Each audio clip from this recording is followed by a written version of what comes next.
Hey everybody, this is Stowky with another edition of the Gabon Games. This time we are reviewing Nickelodeon's Teenage Mutant Ninja Turtles Danger of the Ooze for the 360. Now this is a side-scrolling game. It's a fighting game, and it's in the tradition of the Teenage Mutant Ninja Turtle cartoons. Okay, so you start your first mission finding your way through the sewers and getting up to the street, and we basically backtrack from where we came from, and almost immediately we run into the bad guys. And you think for a little guy he would go down, but he doesn't. So let's look at the buttons here. This is the X button, this is the Y button, this is the B button, and this is the A button. The A button jumps, of course. And here's some electrical stuff. So you'll be using the A button a lot. You'll be using the X button as much too. You see how he just kind of got me into the water. That was a setup from the beginning. But altogether, the game is just really unassuming, unsurprising. You're basically just going around and fighting the bad guys. Sideways scroller here. I'm not a big fan of them, and you know, I guess I played my share of them. And you know, maneuvering the character I found was cumbersome.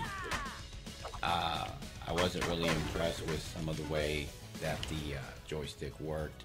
But see, little things like this, you go all the way down here and then there's just nothing, and that's meant to sidetrack you, give you choices of which way you want to go, and then if you choose to go that way, then you gotta bounce your way back up here and find your way back up to the top, and again, you're making your way up to the street top in this level, and then now this guy here, you can't strike him unless his sword is in the unblocking.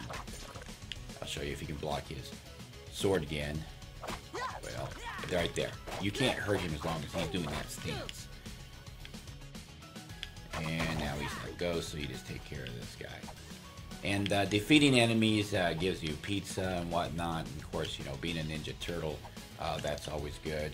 I just didn't think that the maneuverability in here was put together so great. But you know what? I'm not a big fan of sideways scrolling games, and so you might like it. It might be your cup of tea here. And take out the bad guys, get the pizza, and then this is pretty cool. The bouncing that you get to do on the walls. It's a little tricky, but it's pretty neat. And you know, but it's just a bunch of button pushing at this point. Of course, aren't all games. But this one here can be a little fatiguing, and if you don't get out of a section quick enough, I found that sometimes the bad guys seem to kind of come back at you. And see, just little things like this, it's a little tricky to get up on places. You have to get a good running jump on some of them, and then of course, you know, this guy's gonna block you, so what are you gonna do with this guy? You have to jump up there and take him out and hope you don't take too much damage. Now throughout the game, you do get little hints of what you're supposed to do.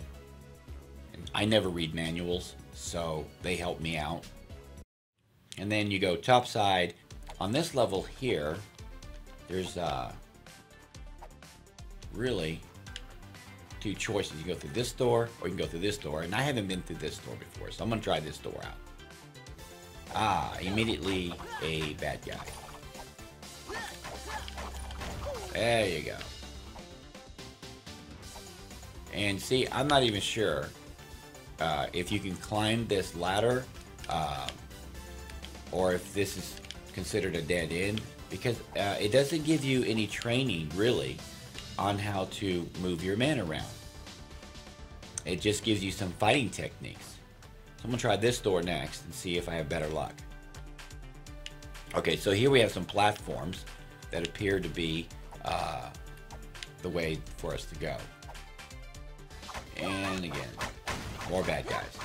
And that's basically what the game consists of is, you know, run, jump, fight, go to the next level.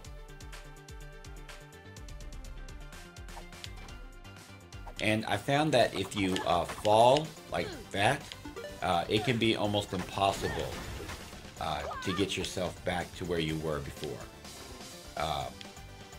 I haven't played the game very much. This is actually my second time playing it, but you can see that it almost goes into a dead end.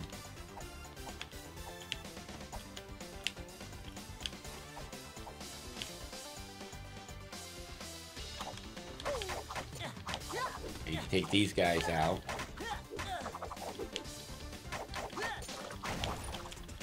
And you can see it's basically the same moves over and over again. And they just got me. And then you come right back. And you get right back into the action. Again, I haven't read the manual, which is probably something I should do. But you can tell that the game almost acts as a maze to try to get you confused as to where to go and where you should be at. And multiple choices, multiple paths to take. I'm sure there's going to be more enemies than just these two varieties that we've seen so far. But again, I haven't played all the way through the game. This is just to give you an idea of what to expect if you were to buy it or rent it, which I rented it. And pushing down, as you saw the arrow key do, you're meditating and it allows you to save your game. Well, I think that's about it. I'm sorry I don't have more levels to show you on this, but basically this is the game. And if you like these kind of games, then this is something that you should pick up, and I'm sure you'll have a lot of enjoyment with. If not, then I would just completely avoid it altogether. And here's another, you know, like this right here, this is another confusing factor of the game. What does this door do? I think that there should be some tips that pop up and give you some explanation of what to do in these sections. But that's just me, because I don't like to read manuals. I like the game. I like my games to have a level or two that kind of tell you what you're supposed to be doing so that you can get used to it and understand what's expected of you. And see, this is what I'm talking about when it appears to be dead ends in the game. But if this is your cup of tea, then this is something that you probably would want to invest in. Like I said, multiple ways to get around into the game. And here's just another example of how hard it is to try to get out of a section. And it appears to be something, what's this? Some kind of secret here. You can crouch by hitting right bumper and pushing down after I take care of this guy. And more pizza. And make my way through here. Now it's got this little icon up here. And of course, if you hang around too long, these guys will show up. So I found that pushing the right trigger brings up this menu here. And you can select this. And then I guess you push this, and not sure what you do from here. I just push a bunch of keys. There we go. I just pushed a bunch of buttons, and something happened. And see, now I'm right back where I started from. And this is what I'm talking about. It appears to be a dead end. Unless I'm missing something. Maybe I can get up this way. Don't know. Well, I seem to be stuck. And no big surprise. The game doesn't come with a whole lot of instructions outside of any manual that I don't have, because I rented the game. And the place I rented it from doesn't give you manuals. So I could be missing something in here. But at least this gives you an idea of what the game's like. And if you don't want to go out and you know, buy a game without seeing it first, well, you got a chance to see it now. And so you have something that you can make up your mind with now. If you like these type of games and this is what you're into, definitely something that you should consider getting.